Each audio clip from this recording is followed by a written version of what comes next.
is Julie Ann Link, and welcome to the Music Link. This week on the Let's Link project, I'd like to welcome the founder of the Maya Stone Music Studio, Dr. Maya Stone. Thank you so much for being here, Maya. Thank you so much for having me, Julie. I really appreciate it. This is awesome. Maya, could you please share an overview of who you are and what you do as a professional musician? Sure, yeah. So I'll say first and foremost, what I identify with right now is being a recitalist and masterclass clinician. I love doing those things. I love presenting music, new and old, diverse and standard. And I love to work with students.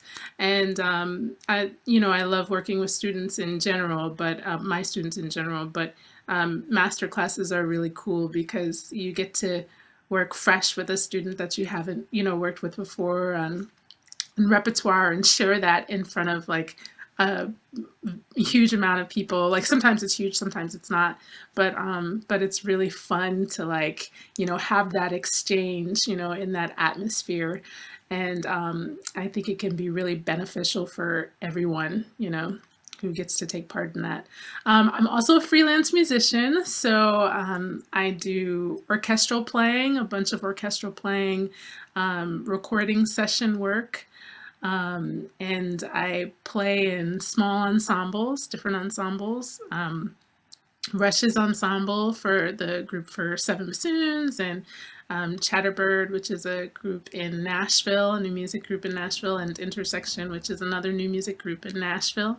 And yeah, I really enjoy doing those things. So I identify with that, and also with being I'm gonna say a life liver, because I'm it like going through life and living life. You're learning all sorts of things and new things and growing as an individual and a human being, and that kind of informs everything that I do, in my life. So hopefully all of those things will kind of be interconnected. And I also identify with being a motivational speaker, and being someone who can uplift and also impart hopefully a little bit of wisdom some of the time, occasionally. Maya, could you tell us about where you grew up? Sure, yeah. I grew up in Troy, New York, which is upstate. It's just a little bit above north of Albany and about 2.5 hours from New York City. Troy is a place that's close to my heart. It wasn't, for a long time, I really wanted to, leave Troy, because I didn't feel like it had a lot for me.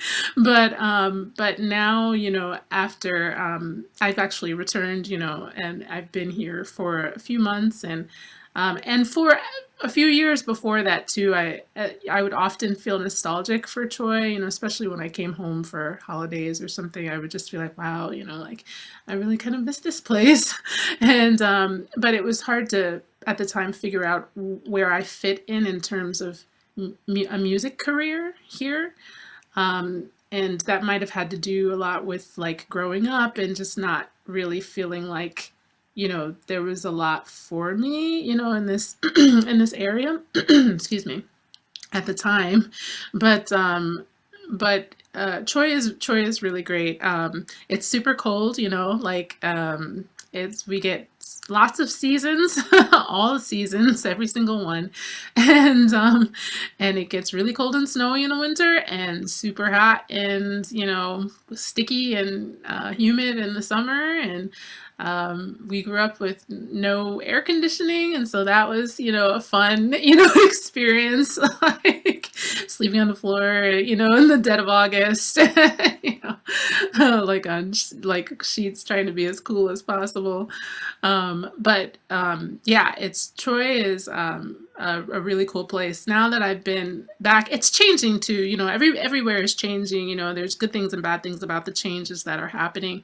I think a lot of because a lot because of gentrification and stuff like that, and the negatives concerning that. But at the same time, I've seen a lot of arts, happening in the area, and also I'm kind of feel like there's I feel like there's a place for me. You know what I mean? Potentially.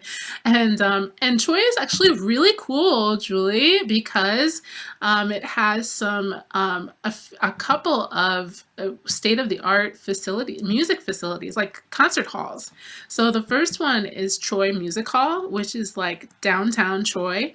And it used to be like Troy Savings Bank's Music Hall. It used to be like attached to this big giant bank.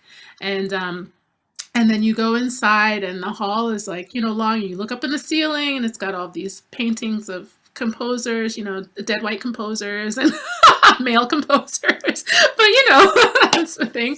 And these like old rickety chairs, and like when you go backstage, the backstage is like super low. The ceilings are low because back in the day, most people weren't very tall. So like you have to like bend over to walk through them, and the space is really tiny. So it's really, really fascinating, but it has some of the greatest acoustics in the world, and people from all over the world have come to Troy Music Hall just to record. How cool is that? And then also they have the MPAC, which is the Experimental Media Performing Arts Center, which was just built like within the last, I'm gonna say like 20 years or so. But it was actually where the Rushes ensemble made their premiere of the Michael Gordon piece, Rushes, back in 2012, which before I became a part of that ensemble, I had no idea that their intention was to record there. So how cool is that, like, first of all? And it was just it's a really, really fantastic, addition to the concert hall space in Troy. And I kind of feel like I'm missing something else in Troy, but there are some cool, spaces. And I'm sure like there's some stuff that I don't know about yet too, after coming back. So I'm hoping to find out more little gems. Maya, could you share about how you first got introduced to music and playing the bassoon? Yeah, sure. So I grew up, in a household where there was music all the time, and my mom actually played like we have had a record player, and she played like, all these old records, often, and like so I remember growing up listening to like Stevie Wonder and Roberta Flack, and like we had a Michael Jackson album, and like a bunch of we listened to a lot of gospel music. She's actually a pianist. She's a church pianist. And so we were singing all the time in church. We were always active in choirs, just I think just by association, my sister, excuse me, and I, and she was always playing, and then she would need to rehearse something, and she would want to like hear the harmony for something, so we would stand around the piano and sing with her while she played and learn the parts and stuff like that. And in addition to that, my grandparents were parts, they also sang and were in choirs, and they were part of a quartet. My grandfather specifically, but my grandmother participated in that sometimes too.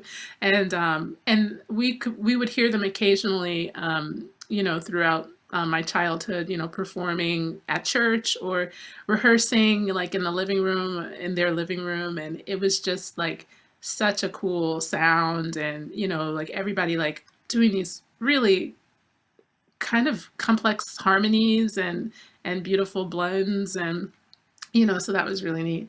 And one of my favorite memories, is of my grandfather, and we'd be sitting at the kitchen table or something, like a random day, and just hanging out. And he would start beating a rhythm on the kitchen table, like drumming a rhythm on the kitchen table, and we would trade back and forth. We would trade rhythms back and forth, and that was so fun. So music was important to us and important in our household, and it was always like very powerful, as a part, specifically, I think, as a part of like the African American church experience, and the power that's associated with music and the spirit, of God and everything. So that was really, special to me. So I got introduced to bassoon. It's an interesting story because so I started off playing clarinet in elementary school in third grade, and had a awesome band teacher. And I originally started on flute, but I played it for like a day because my sister, who was 5 years older than me, played the flute, and she was really good. And I was like, why can't I play? I was like, why can't I play like her? I was like, I don't want to play this instrument. Like, give me something new. So I think, at the time, of course, it was because I didn't understand that, you have to work hard, like to get good at something. So so I put that down, the flute down, and I picked up the clarinet, and I played that, for a long time. But I was in eighth grade, and I had a band teacher, and I think maybe after a concert or something, he was like, talking to us, and he said to my mom, you should really get her some private lessons, how that goes. And we were like, we didn't know, where to go for private lessons. But my mom had a friend who was also a church musician, but he only played by ear, and he was trying to, learn more, by reading. And he had been taking lessons with this phenomenal woodwind specialist, and she was also a really fine pianist and harpsichordist, and that was his connection to her. But he knew that she taught woodwinds, and so he connected her to us. I mean, us to her, And she's this old Jewish lady from Queens, New York, and she was just a phenomenal, teacher for me. And we started on clarinet, and then eventually picked up flute, and then a little bit of piano, and a little bit of oboe, and then one day she was like, you need to play the bassoon. She didn't teach the saxophone. She hated the saxophone. So she was like, I'm not teaching this. but the bassoon, she just, we had an extra session one time, and she brought this instrument out, and it wasn't put together. And I was like, what is this? She opened the case. I was like, and she said, and I was like, why do you want me to play this? Like, why should I play this? And she was like, well, this was her reasoning. She was like, a lot of times people can get scholarships. This is a very rare instrument. A lot of people don't play this. A lot of times you can get a scholarship on this instrument. So I was like, okay, like, all right, whatever. And I felt very behind, just like starting it initially. I was just like, oh my gosh, like this is so difficult. And I felt like I wasn't sure what was coming out of the instrument, like, it was just like, I have no idea what's happening on the other end of this thing. but and I always felt behind, because I had felt pretty comfortable, on the other ones that the other winds that I had been playing, and they all use the same system, and the system for bassoon is very similar, but it's so archaic, it's just like so many extra stuff that, is cumbersome and odd, and oboe is very similar, right? But it doesn't have as much stuff, it doesn't have the range and as much keys and trinkets. Yeah, I just always felt behind in a way, but for a long, long time. But I think I sounded better than I thought I did, like, But still, I think I'm glad that actually that I felt that way, because I feel like it made me work a little bit harder and think that I had to work, a little bit harder. Even though I feel like I could, looking back, I could have worked harder, you know what I mean? But still, like it was at the time what I needed in some respects, if you understand what I'm saying. Like I could have worked harder, but still, like there are some things about how I felt that were good, and that pushed me a bit more than I would have gone. But yeah, so that was kind of the background of like the instruments that I played and stuff. That's what you're asking, right? Yes. Okay. Wonderful to hear about that. Maya, have you always known that you wanted to go into music as a career? um Yes and no, but like mostly, like I feel like yes. Okay, yeah, mostly yes. So um I never really considered anything else, although, there were times, but I never really felt good at math and science, and those weren't things that like I wanted to work at. And I wanted to, those weren't really things that I wanted to improve on. It didn't really have a lot of interest to me. But yeah, but after a while, I did realize that there were many things outside of music that were, that I had options, to do, or that people have options to do.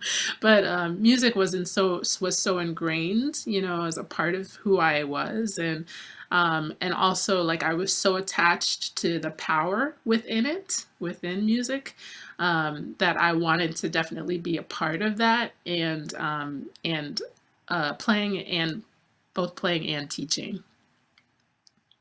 Maya, where did you go to study in college and what were the music programs like for you? Yeah, sure. So I went to for undergrad, I went to the Crane School of Music at SUNY Potsdam, and that experience was like, it was like you're at the mothership, like a lot of us, and also it was cold country, northern New York, even more north, than I was already, than upstate. And it was super cold there in the winter, and lots of snow, so for a long time, up until usually it would snow like into Mother's Day, so yeah, so it's a lot. And we had like they had underground. We didn't really use them when I was in school, but they had underground tunnels connecting, the buildings. Yeah, that's how intense it was. But so it was really like common. And they also had like a great cafeteria in the music building, where, so we never had to leave, you know what I mean? Like we could just go, in the morning, and a lot of times like our classes would start, 8 a.m. or something. And I was a music ed major, so we'd have long, like classes back to back, and then you have your ensembles, and then you have your practice time, and then you have, this and that and this and that, and then night stuff, and practice time, etc., and read making, whatever. And so, we were just there. It was just easy to be there all the time, and other musicians were doing the same thing, like similarly, and the performance majors were practicing, all the time, so it's just like everybody's just there. So it was like a family, and really close knit family, and the program was awesome, and so that was a really good experience. It was like a safe haven. So I loved my time there. I studied both clarinet and bassoon with Frank Wangler, and who is a woodwind specialist, and actually got his woodwind specialty degree at Michigan State back in the day. And so that was part of the reason why I was interested in going there. But he was an amazing pedagogue, and I was really fortunate to get to work with him. I would take 2 lessons a week, one on bassoon and one on clarinet. And then we had master class was for both his bassoon and clarinet students. So you're able to get this really interesting, like overly well-rounded perspective, in terms of how the instruments were. And he was very like much a tinkerer, and like very, he's retired now, but he was very into the mechanics of things and everything. So it was really neat to have that perspective as well. But yeah, so and I was also fortunate to get to hear him on both bassoon and clarinet while I was there, which was very special to me as well. I feel like that's, like you don't get to experience that a ton, like with your professors playing like multiple instruments, unless they're, like, a woodwind specialist. But I don't know, I just didn't really think that was like super common. When I went to Michigan State, it was like I was like a fish out of water, it's like a big whirlwind. And I went from a school that was like super small, and had like I don't know, it was very small, and to a school that was like 60,000, students at the school, huge like football program where you can like hear the loudspeaker, and before Crane didn't have a football program, so it was like there was no marching band at Crane, you know what I mean? It was very different. And so like Michigan State had a huge marching band, like tons of students, and it's very, very different, like masters and doctoral, lots of doctoral students. There are a few masters at Potsdam, but not very many. And so it was like, and like, I'm trying to think, do we have multiple orchestras?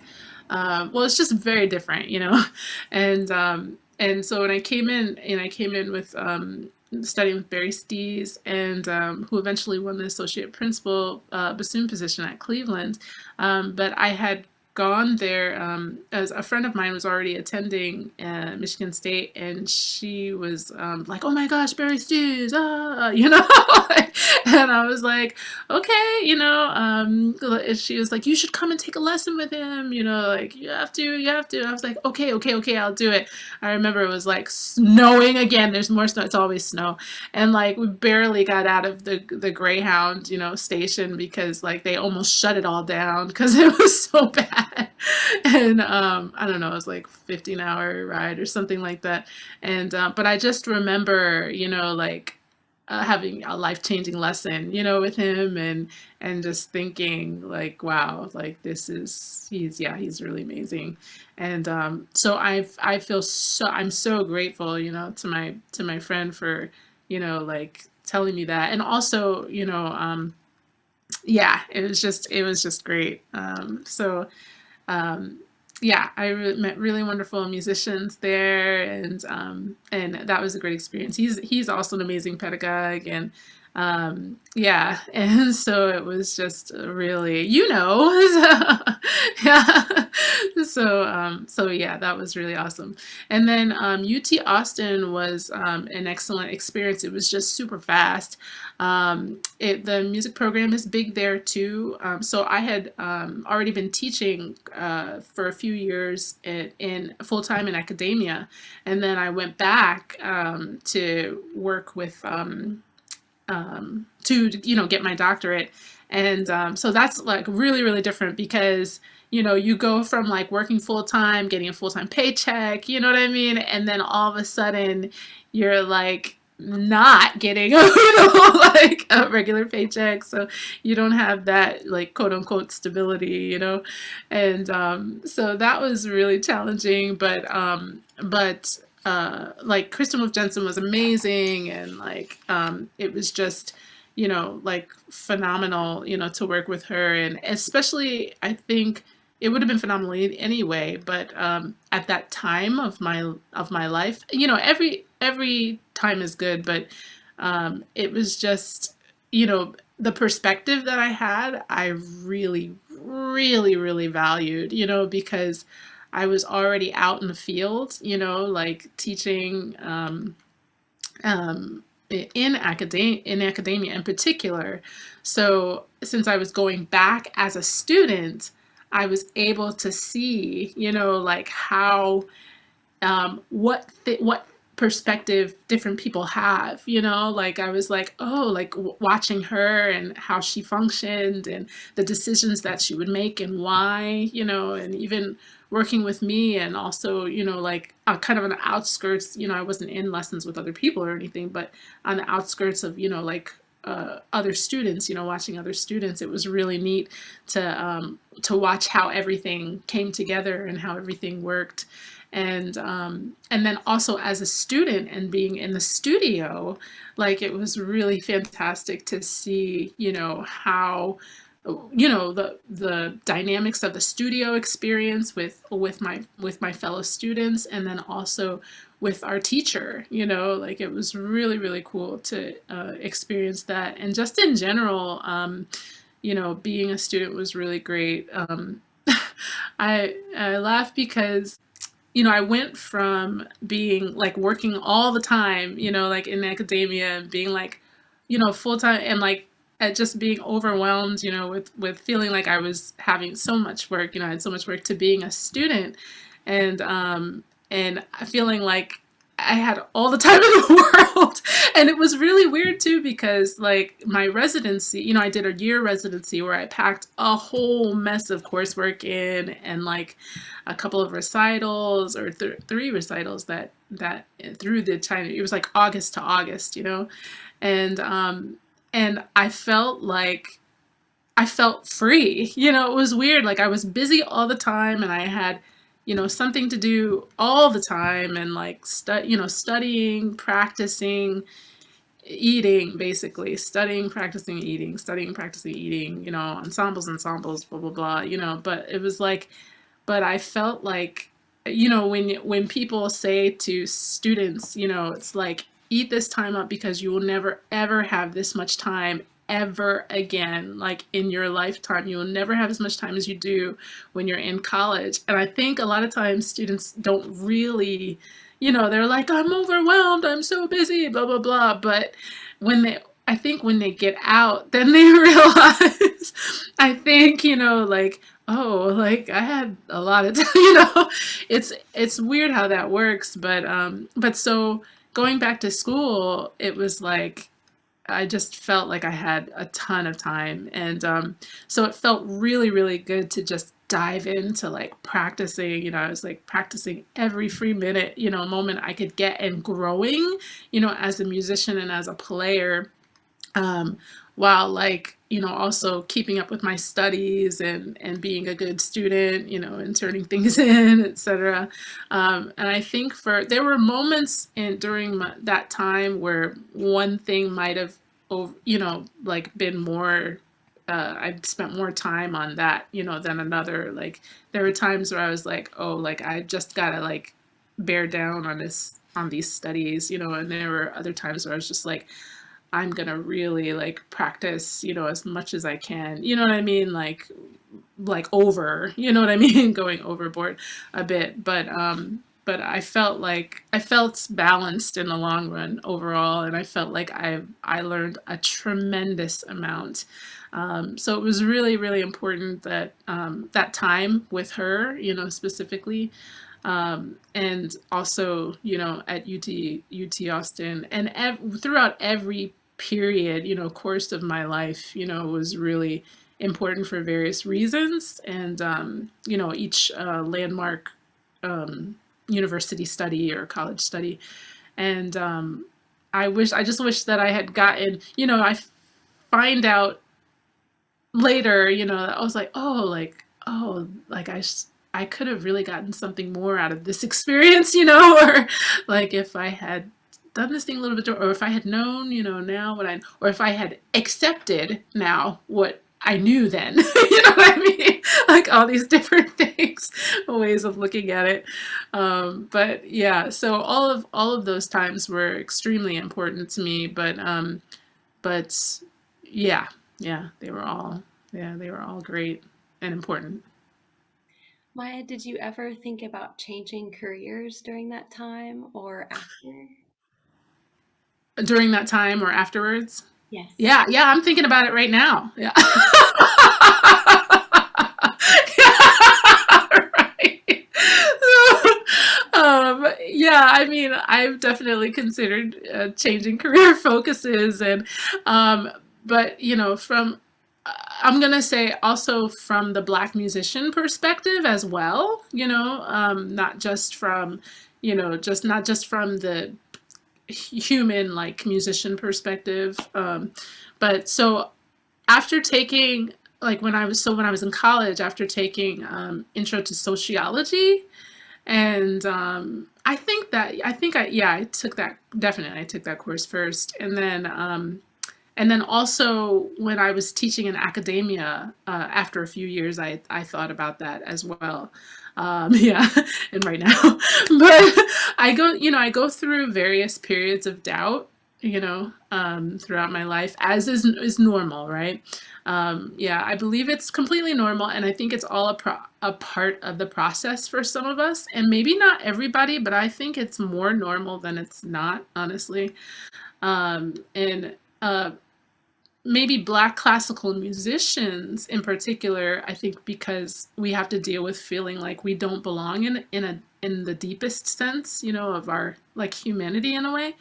And so like because the world has been set up to kind of reject anything that is Black, like period. I mean, it's, this is slowly changing, and we're slowly making great improvements in this area, in the world, and across in the country and the world. But uh, everything, from images to the language we speak and the words we use to describe things, many times they're anti-Black in a lot of ways.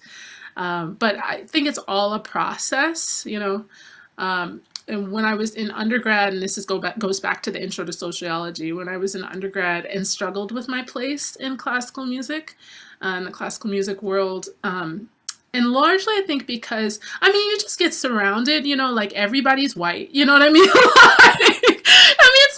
It's like, it's not bad, but it's just like you don't see yourself like represented, so then in that, and then also, older and white and male, like for a large part, but, and then some females, and then all of the history that you're learning is like about like whiteness, you know what I mean? Or like Western European, and it's from that perspective. And it's not like, it's not like we can't find classical influences from classical music, even in the Western European sense, influences outside of that. You know what I mean? It's just that we've chosen to bear down, you know what I mean, on these things, and so it's almost impossible to even consider, like outside of that scope, I think, in a lot of ways, but so like all of like the history, like the most of the history that I was learning was in terms of classical music, and even like new music, was old white men, occasionally a white woman here and there, occasionally a Black man, but really only as it pertained to jazz.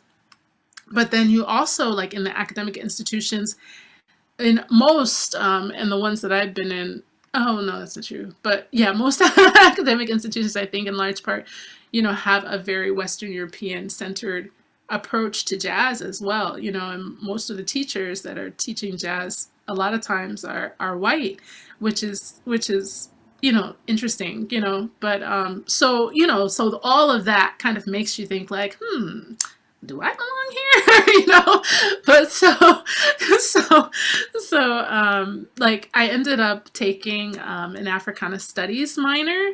It just worked out that all of the courses fit into like my, or not all of them, but many of them fit into my requirements for gen eds, and so like I ended up taking all of these like amazing like courses like outside of music, and then some inside of music like jazz, jazz history, which was fantastic, and even stuff like African American rhetoric, which I was just like, oh, like this is so cool, and like it all of a sudden it was like things started to come together, and it's like, oh, this is why you feel this way, you know what I mean? And it's like it doesn't mean that you don't belong. You know what I mean? Like, like your feelings or, experiences don't mean that you don't belong.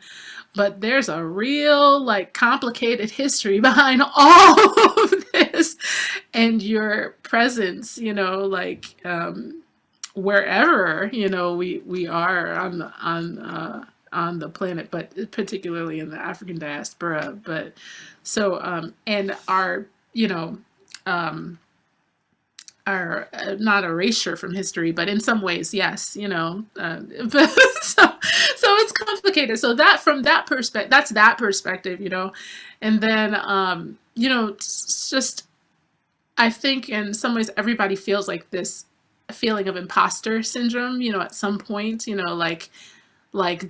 I belong here, or like I'm not good enough, like to be here and to be doing this. So there's that, so it's the same thing, but on a different, in a different perspective a bit. But yeah, so, and then, when things are difficult, when trials come up, or, like you hit a brick wall or something like that, and I think, oh, like, I need to, do something else, like, but, but yeah, I just feel like that's a struggle that just happens. And everybody chooses a different path, and some people decide, you know what, I don't feel like doing this anymore. And music is just one of those things that's like, it's a tough career, man, right? I mean, you're kind of having to, we're kind of, I mean, especially in the US, we're kind of having to justify our, you know what I mean, like, validity in a way, in terms of, economically almost. But it's like, everybody needs music, you need, like, and this might be happening to some degree, around the world too now. But yeah, it's like everybody needs music, like, and like, your musicians are training so that you get the absolute best, that you could possibly have. And you want to treat that, with respect, and it's, you want to do the due diligence of honoring them as professionals, and, you know want to allow them to be able to focus on that, and build that to make your experience stronger. um, but I think, music oftentimes is something that can be in the background, and it's always been, I don't know about you, Julie, but it's always been very hard for me to have music going in the background, that I'm not, like, I could not ever study with music going, because it's like too stimulating, you know what I mean? Like, and I need to focus on it. But it's so much a part of people's backgrounds, I think, a lot of, and everybody's background. You can walk on an elevator sometimes. I don't know if they do this anymore, but you can walk on an elevator and hear music playing. You walk in a store, a retail store, and hear music playing. And the thing is that it's like affecting us, right? Like even though we're not necessarily paying attention to it. And so that goes kind of along with like some aspect of the power of music too. But anyway, so yeah, sometimes I think about switching the career, and then I'm just like, hoping that I can hold on enough. And oftentimes I just, if I step away from my instrument, for a little bit, when I come back to it, it's like, ugh, I've missed this so much, and then I'm speaking of course, in terms of a career, right, and career in music. But yeah, I don't think, like, I want to try to, I want to do this. And I feel like it's a decision that I'm making all the time, right? Like, almost, sometimes it's not daily, but sometimes it's daily. Sometimes it's like, yeah, I'm going to do this. This is cool. This is the right thing to do. This is like, yeah, I'm going to stick with it. Yeah, Maya, I really relate to what you're saying, and thinking about how, yeah, music is so stimulating and challenging and can always improve it every day. And it's our jobs to make it sound easy. It doesn't mean it's easy, but we Right. do our best to just make it sound effortless, yeah, and for people to enjoy, and but that it is work. And So, Maya, could you talk a bit more about your teaching career? Yeah, sure. So as a teacher, I feel like it's important for me to be performing, as well. So that's part of it. And then also, I've worked with various students at various different levels, and over the years, and most of my teaching has been in academia or privately, bassoon and woodwinds, and so it it's been important to me to like grow as a teacher, and throughout my career as a teacher, and so I'm constantly like trying to find different pedagogical sources, and just be like reading, and updating myself on different pedagogical strategies and stuff like that. And if I have an opportunity, if like there are students that are at one level, and versus another level, then we can kind of figure out, like different ways of working with those students at the same time, you know, which I think is really cool as well. So yeah, so it's my goal as a teacher is to just be constantly growing, and then like trying to figure out how to make my students like come to terms with whatever it is that however they would like to make an impact in the world. And I said make them, but not make them, but help them to come to that realization. And they don't need to come to that realization when they're working with me, you know what I mean? Like that's not important, but just that they're kind of like on that trajectory, and it may be in music and it may be something else, but that during that time that we're working together, they're getting some sort of tools on how to move forward, in addition to becoming the strongest musician and bassoonist that they can become. And also, that like every student learns differently. And when I feel like we all, like come to terms with, with our growth throughout our time, you know what I mean, throughout life. Like, but so I'm setting that as a disclaimer for my next statement, so you don't judge me. But when I was younger, like right out of college, I was in my mind I was thinking my kind of note to myself, that I had actually stuck this on my mirror at one point, was teach the way you would have liked to have been taught. And then I realized, yeah, right. And then I realized, like, a few years later, it was like, oh, wait, no, that's like not right at all, like I need to teach how the student needs to be taught, wants to be taught, or, how they need to learn, and so that was very, like that was very important to me, in terms of how I'm moving forward in my teaching. And I feel like I get better at that, like every year, like continually. And so that's my goal, is to just like try to get better at those things, and try to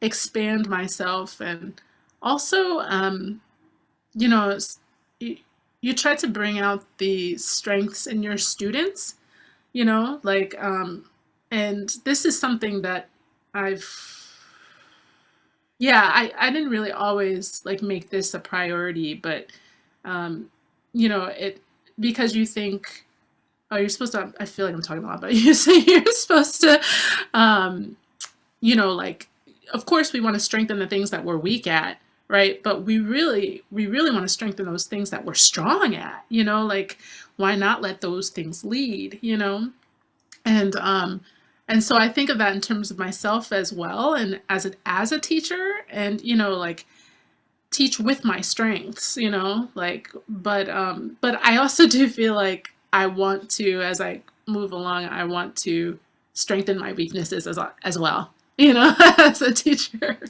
So that's kind of my perspective. Hmm.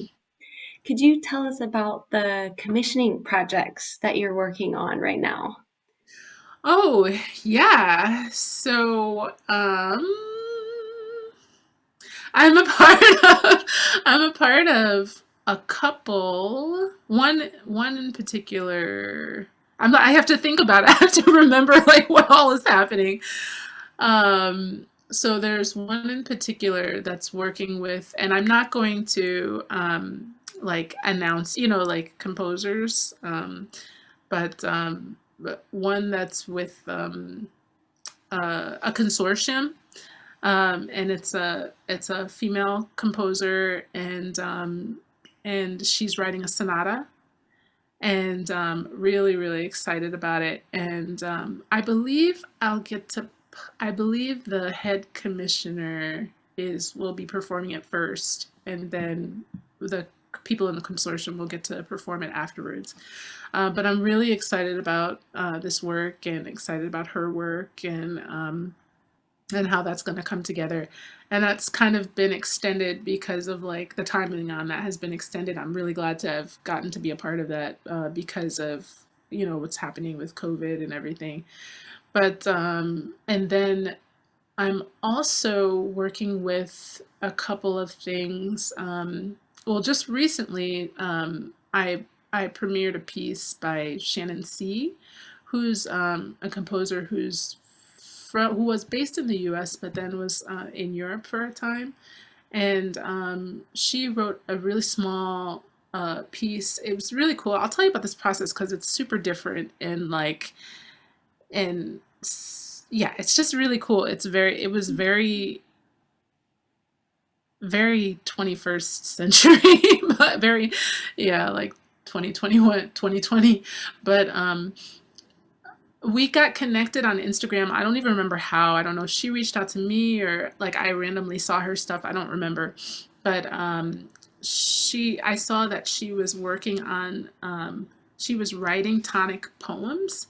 And this was at the very beginning of COVID, the very beginning, and maybe a little bit before that, but I think it was during that time. I think she started it during that time, and for like $30, it was very like 2 minutes, 2 minutes of music, 2.5 minutes of music, something like that, and I didn't know her music before. I just saw, I looked scrolled through her stuff a little bit, and I was like, what? Like this is awesome, and she is a black female composer, and I was like, I can spare $30, to do this. And so, I was just like, let me like jump on this. I just thought it was a good thing to do, and it just made sense, I should say. It just made sense to me, like in terms of, I don't know, what I wanted to do. And I don't know, I love when like strange stuff like that happens, it's just like, why not take advantage of that?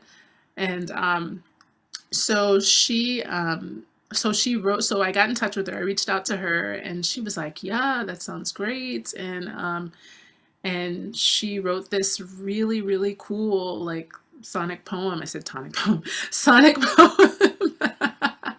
And it turned out to be lovely, and the message behind it is lovely. And so I was really, yeah, I was really happy with what came out of that.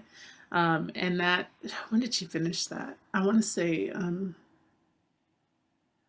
mom, might have been like March, or no, it was not March, May, maybe May or June or something like that.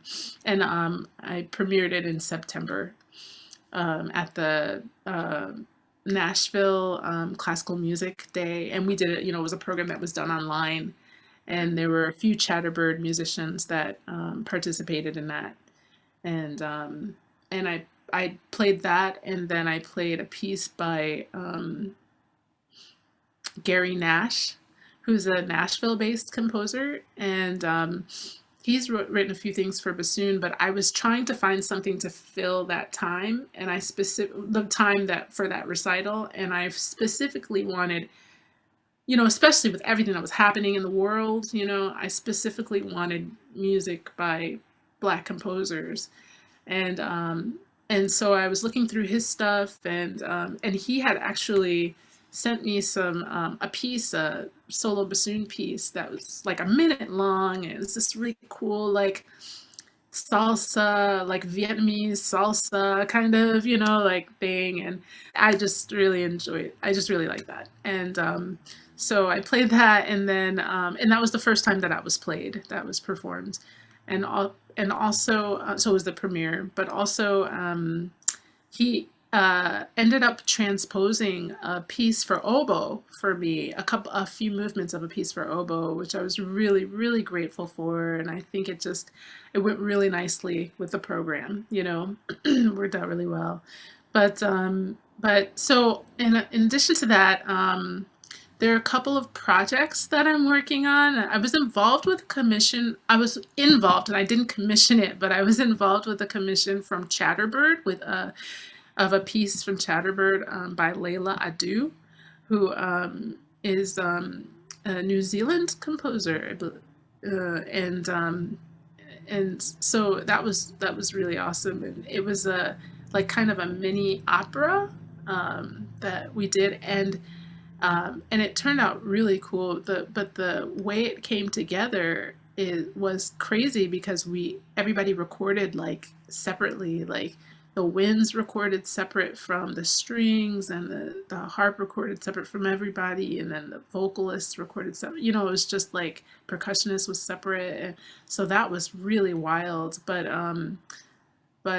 And it was wild to be together with all of the winds, you know what I mean? But then not, you know what I mean? Like, I know people record remotely now, like that's totally a thing, but it was still, like kind of wild. And her music is like really innovative, and just really moving. So it was like in lots of different ways. So it was really cool to be a part of that. Layla Adu is her name, and then also now we're working on a couple of projects with the group Intersection that are featuring female composers, Black female composers. So that one will probably be happening sometime within the year, and as well as another project that's it's actually an arrangement of some vocal pieces by a Nashville-based composer. And again, that's through Intersection. So Intersection is the one that's, funding it and everything. Where can we find these recordings publicly or videos? Are they online that we can listen to? Yeah, the recording of Shannon C's work is online, and I'll and Gary Nash as well. And I'll post that on my page, my Milestone Studio, a music studio page, and I'll do it like either tonight or tomorrow, and so that that one is out there already. The other ones haven't. Oh, Layla Adu is actually, that one has been recorded. I could post that one too, or Chatterbird has it on their page as well. So maybe go to Chatterbird's page, and then yeah, the other ones are coming. Could you tell us more about your work with the Regional Orchestra Players Association, ROPA, and any things that you learned that you could share with us? Oh yeah, sure. Oh goodness. I was a delegate for the Huntsville Symphony, which is one of the symphonies that I play with, and a symphony that I'm tenured in. And for actually, it was the year that I became a delegate that that I joined the executive board of ROPA, which was everything just happened really fast. Carla Leemeyer was the president of the organization at that point, and I adore her. And she has a really fantastic vision, and she had a really fantastic vision while she was president. And so she very much, empowered, like the uh, the organization, in an extremely positive way, and so I was thrilled to be, like in that, um, um, becoming a member of that and to just be in it. So ROPA, the Regional Orchestra Players Association, is like it's kind of a off stem of the union, or it's like the almost like the middleman. I'm gonna say. I hope this is the right way to put it, but it's like the middleman between like the union and like orchestras, basically like regional orchestras. Just like ICSOM is like the middleman between the union and their like full-time orchestras, like at a certain level that are all at a certain level. So the way it works is we're really some of it is strategizing in a way, but it's about bringing the musicians together. Basically, is the main thing, because as far as the union is concerned, it's like, or anything for that matter, it's like we're more powerful together, right? Like we're more we have more strength in unity, So if everybody, like if I go, like in front of a crowd and I say, sexual harassment against women is wrong, you know what I mean? like everybody's gonna be like, did she say what I think? It's like, and if everybody's on the same page, then all of a sudden, like people will be like, yeah, you're right, it's wrong, da, da, da. But if that's not the mental energy, of whatever crowd I'm getting in front of, and most of them think that's a crazy thought and women don't have any rights to anything, you know what I mean? Or to, whatever, then then they're all gonna be like, she's crazy, what I mean? Or whatever, and like disperse or go about their ways. But if I go to, a bunch of people and I say, hey, sexual harassment is wrong, right? Like, what do you think about blah, blah, blah? You know what I mean? And they're like, yeah, you're right. And we just like hash it out. And it's like, oh, yeah, okay, yeah, you're right. And they're like, okay, now I'm going to go in front of like a bunch of people and I'm going to say sexual harassment is wrong because it's wrong and we need to make this message. And everybody's like, okay, all right, we're behind you. Yeah, we'll do it. And then I go and say the same thing and they're like, yeah. It's like, then everybody's like,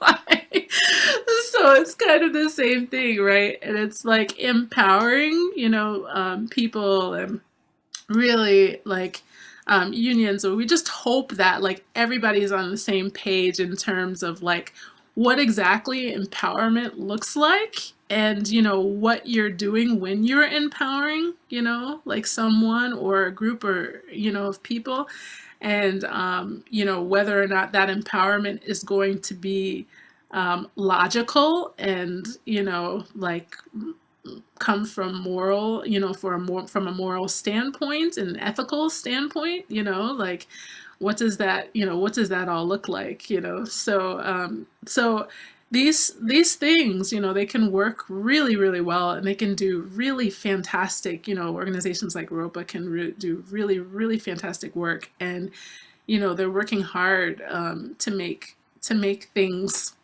happen, and to make sure that people have certain rights and uh, um, just things. Yeah. Mhm. So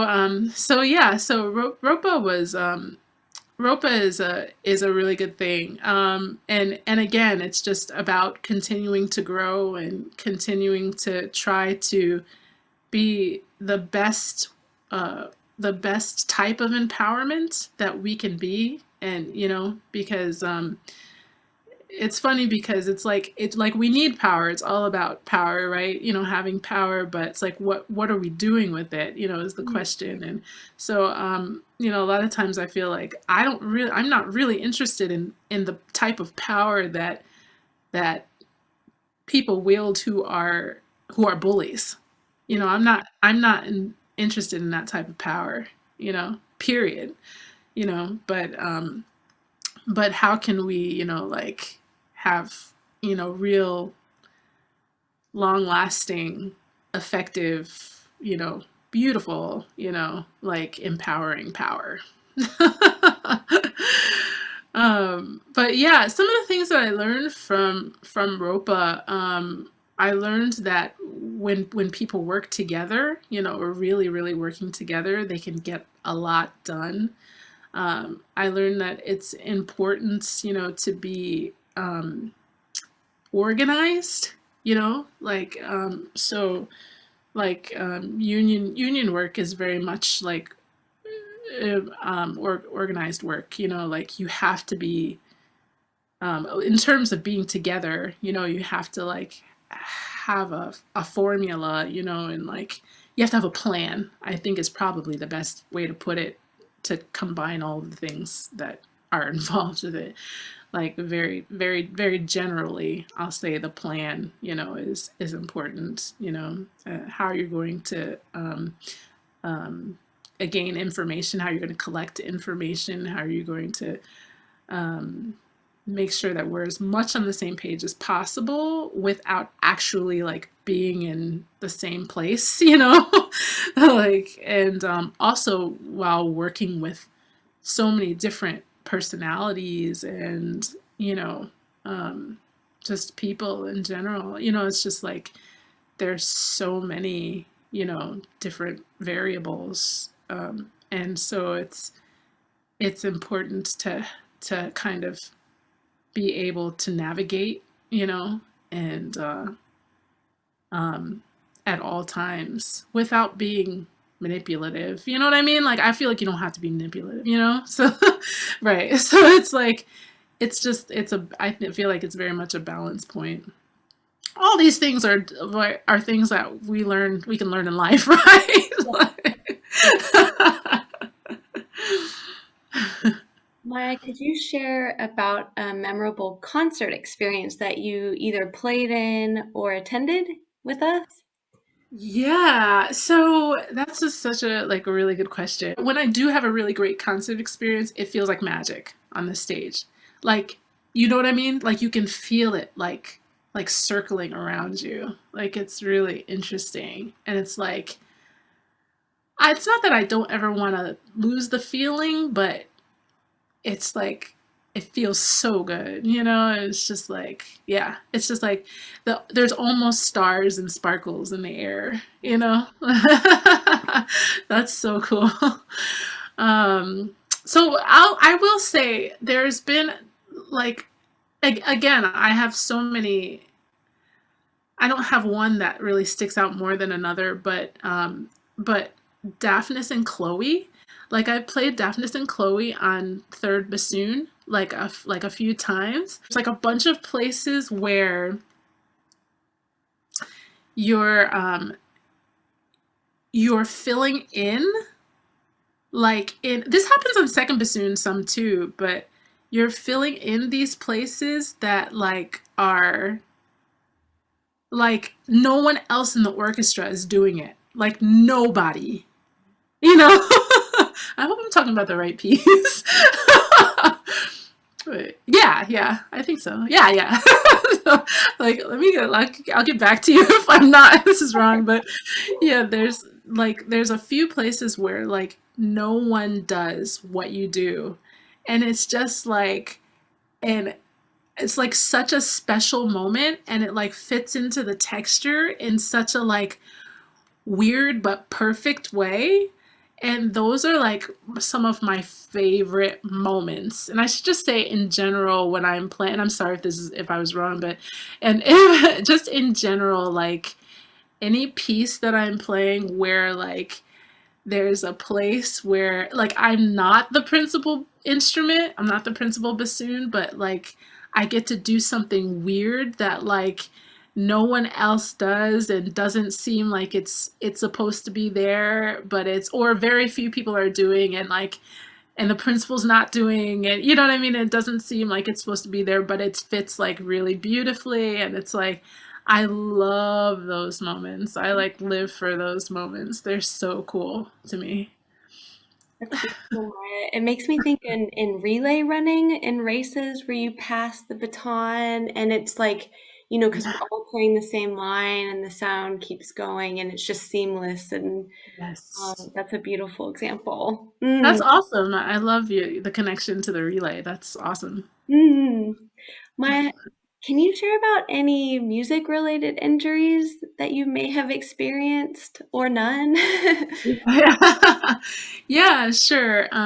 So I haven't had really bad, like injury related stuff, but I have had kind of like at certain times in my playing career, I've had like carpal tunnel type issues, like where I overdid it, like I just overdid practicing and then like, I have an effect of that. And so I just kind of when that happens, if I if I can, I just try to back off, a bit. And and that's been pretty successful, in the past, like just giving it some time. And then usually every single time that that particular thing happens, it's because I didn't take breaks. Like I was just like, I gotta do this, I gotta do it. And I just like kept practicing and like, and didn't take a break after a half an hour or an hour or, you know what I mean? And then just like maybe took a break after an hour, 15 minutes or so, 15, hour and a half or something.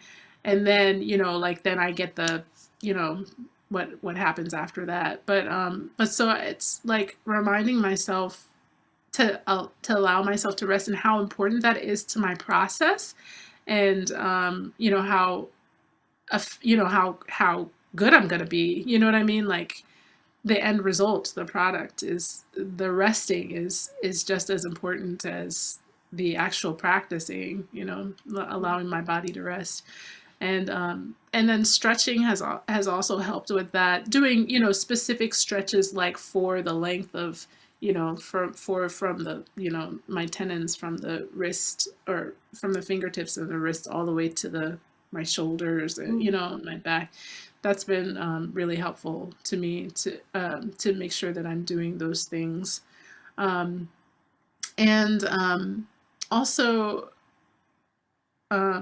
in general, like the things that have been really helpful to me in general, like in terms of because I've had some stuff with my back, like before, and neck stuff, and just how we're like those my posture, like making sure I don't do I haven't gotten into Alexander technique yet, but it's something that I am, interested in. And I know that that would probably be another tool, to help me. But Pilates and restorative yoga have been life transforming, for me. And they've like helped me so much just in general. Like, I mean, and those things are good for your body, just in general, right? And like um and for your heart, like your soul, you know what I mean? Like those are good. Those things are good for your body, soul, and your mind. Like it's amazing. Like I've done a little bit of regular yoga, but not a lot, not as much as I've done restorative. And like restorative like has just truly like helped, in addition to like my focus on Christianity, like it's been like restorative yoga has been like really transforming, it's just yeah, mind, body, and spirit. It's like been huge. So that also is related to because like there's everything is connected, but when I after I've been doing that for a long time. And then when I approach the instrument, then I have a very different perspective and a very different way of handling myself in general, and also a very different type of awareness, of myself, and everything that goes along with, myself. Could you tell us a bit more about your reed making style and any techniques that come to mind? Oh yeah, sure. So I mean, I've you just had Barry Stees on the show, so like his style is basically like my style, with, of course, with some differences. But I'm gonna be honest, and I've been through like a reed making drought for the last like few years. Honestly, it's been very, very, very challenging, like in a lot of ways, and for various reasons. But so, for that extensive period, I wasn't reaching my goals. And it's very interesting because, like, before that, I felt like my reads were like, like quite good, like I felt like I could get some really good results. But I just started a project actually recently, like within the last 30 days, within the last month, where I'm comparing some different styles. And I've just purchased a few new materials, and it's really given me a new sense of determination in the area. And I'm really like looking forward to how things pan out, and the results that I get. And I was just at the Make Quigley Vivaldi, symposium, and we had these little like reed making parties, that I got to attend a couple of them, not all three, unfortunately, but during the one with Barry Stees, and I had bought some more pins from him, and like a mandrel pin holder and everything, and recently, and rubber bands and stuff, and I've got like a bunch of reeds like wrapped up and forming, and so they're gonna be coming off the pins soon, and that's really, really, I have a bunch of, not reeds, but a bunch of pieces of cane, and they're going to be coming off of the tips, pins soon, and I'm really excited to get to dig into those. And so I'm having this renewed sense of like, renewed reed making like time, and I'm really excited. It's been overdue, Julie. It's like way overdue. So I'm really glad that it's happening. One thing that I will say, and in addition to the Steve style that I use mainly, and he may agree with this or not, I'm not sure. And of course, I've also learned great things from Frank Wangler and Kristin with Jensen as well. But it's been important to me, like in general, to study the reed visually. So, even after like looking at or using the dial indicator, and because that's a really important part, of the reed making process for me, is a dial. But so even after using the dial and stuff, like it's important to me how it looks, what it looks like visually, and how it feels. So if like when I'm like rubbing my fingers down from the collar to the tip, after all of that, after I've gotten the numbers that I want on the dial and everything, sometimes even before, or sometimes even outside of that, but specifically, I want to say like after following those specific guidelines, if I run my fingertips from the collar to the tip and it's not smooth, then that gives off a red flag to me. And even if the reed like plays decently, and it's okay, I know that I can always prove it, if I'm able to make that connection smoother, make the grains smoother. So that like you can do that with your, feeling it, but in a tactile way, but also like if I'm just looking at it, so if I'm looking at it underneath the light and I see, and I see some bumps, in places, then I'll smooth those out. And also, of course, we look under the light and make sure that you have your tip looks solid and stuff like that, and your spine, etc. But also, if I can see that there are portions, like it might be smooth, but if the grains are, there's one part of the grain that's higher than another, like in this, this is looking very closely in different, like gradations, in the grain on the cane, then I'll smooth that out and I'll make sure that that gradient. So I feel like it's a very fine, you know what I mean, like area, but and I think this is, probably normal, but that's very important, to me, to like make sure that that's smooth, even if like the reed, I really like the reed, it's playing really well, if when I go back over it in those specific ways, I feel like there's something else that comes out of the reed. There's an additional like vibrating factor, you know what I mean? That and an additional flexibility that comes out of the reed that wouldn't necessarily be there if I wasn't that specific, Mm-hmm. Very helpful, Maya. Um, could you share what the process was like applying to and performing at an International Double Reed Society conference for anyone that may be interested in participating too?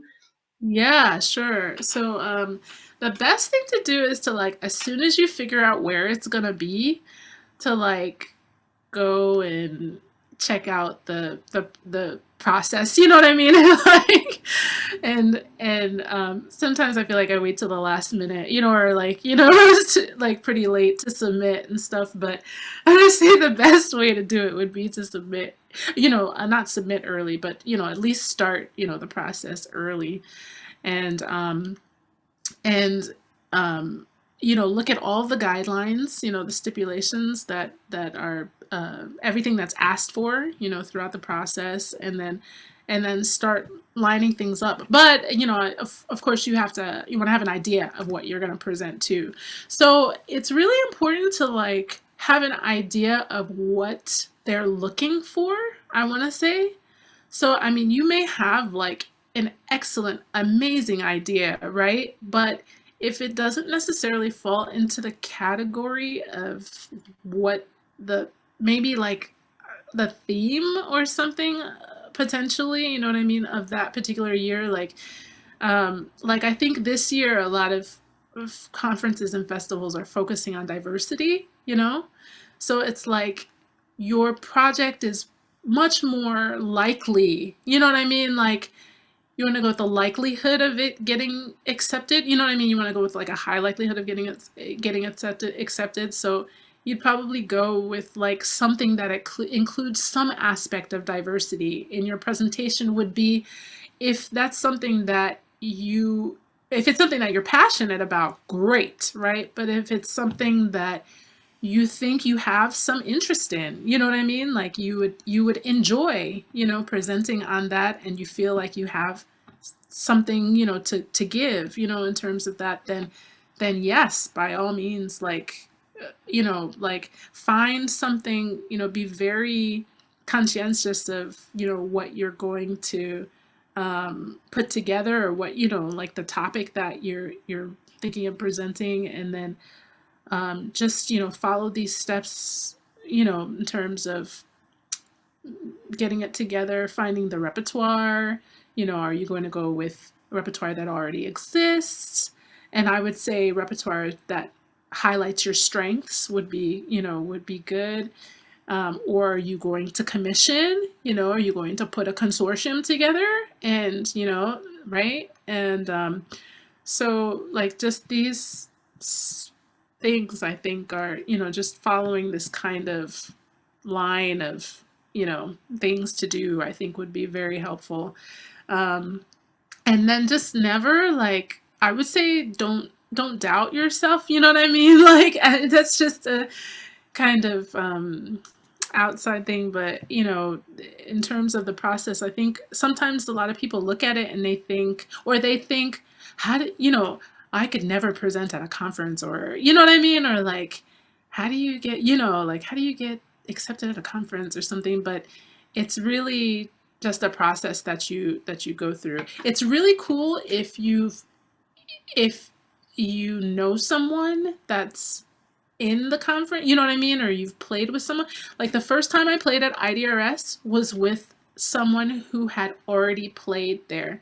It was actually Melissa Mackey was awesome. I had her come out and do a master class for my students when I was teaching at Middle Tennessee State University, and she was like, and we were like, okay, the thing was like, okay, we're doing a trade, you know what I mean?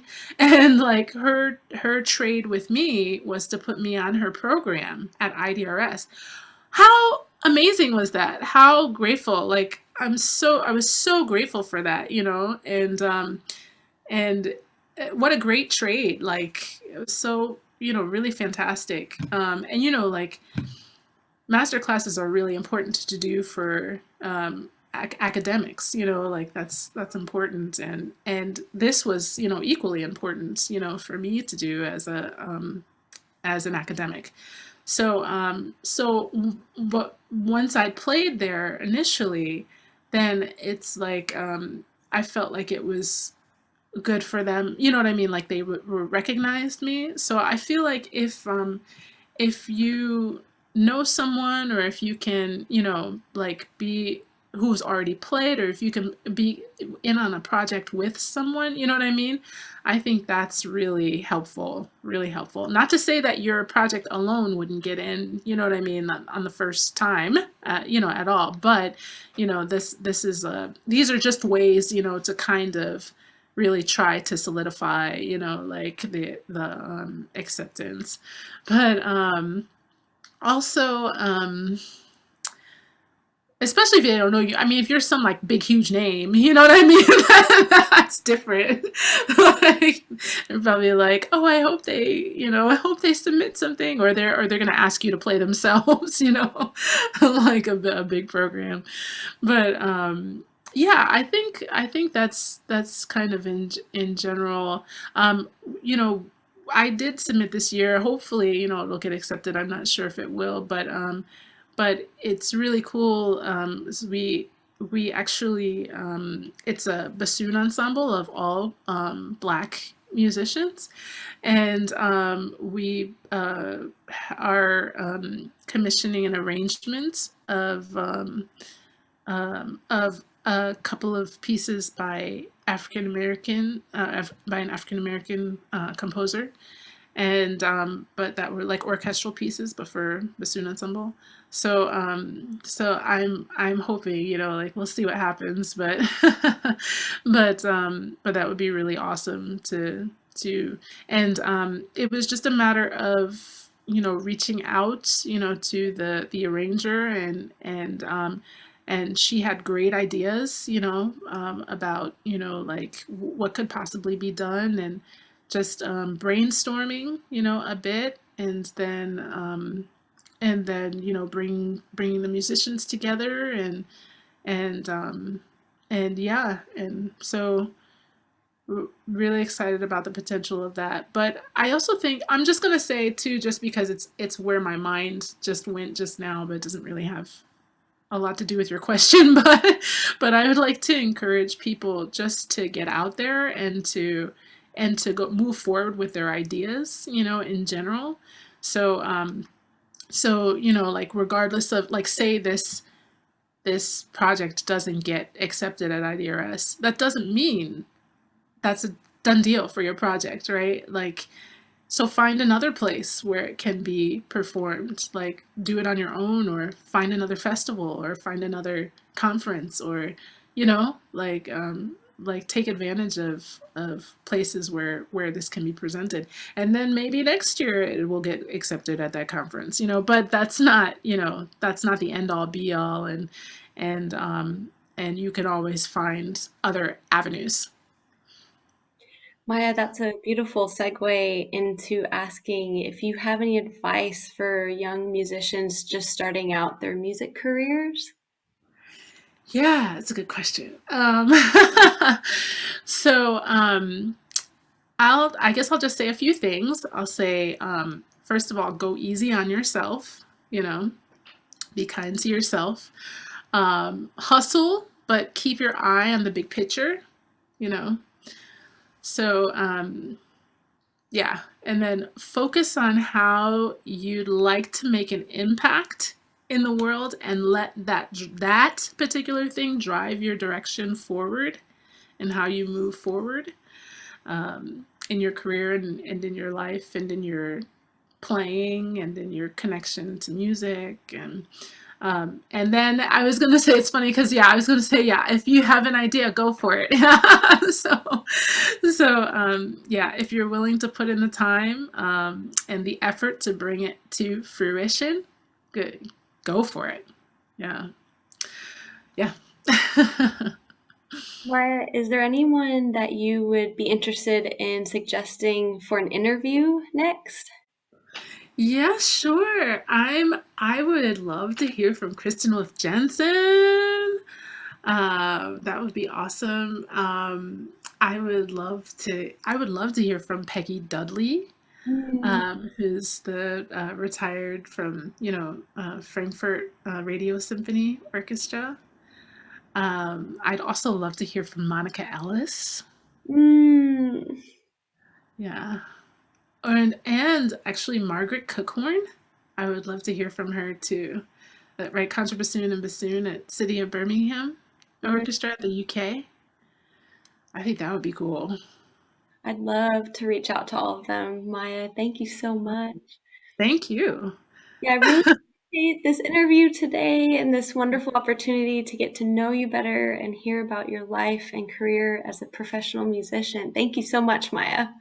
Thank you so much, Julie. And thank you so much for being you. And just this is really fantastic. And I love that you're doing this, with lots of, with other musicians. And it's really great. And you have made it extremely comfortable and it's very, very easy to talk to you. So I also appreciate that. Yeah, I appreciate everything that you're doing for the music world and the bassoon world. Thank you. Thank you, Maya. For everyone tuning in, keep an eye out for new videos with great bassoon guests every Thursday at 7 p.m. Central Standard Time. On the Let's Link project, every guest interviewed here is hosting a free online Zoom panel discussion the following Sunday, Central Standard Time, and you can register for Maya's session on the Music Link website. Please like, comment, and share any questions or feedback in the section below, and subscribe to this channel for new videos every week. Check out the Music Link Instagram and Facebook pages for more information too. Check out Maya's Facebook and Instagram pages called Maya Stone Music Studio for videos and updates each week, and Maya's teaching website at www.stone.musicteachershelper.com for more information too. The Music Link is a New Zealand-based online resource for people to share, learn, and connect. Thank you for watching, and I'll see y'all in the next video.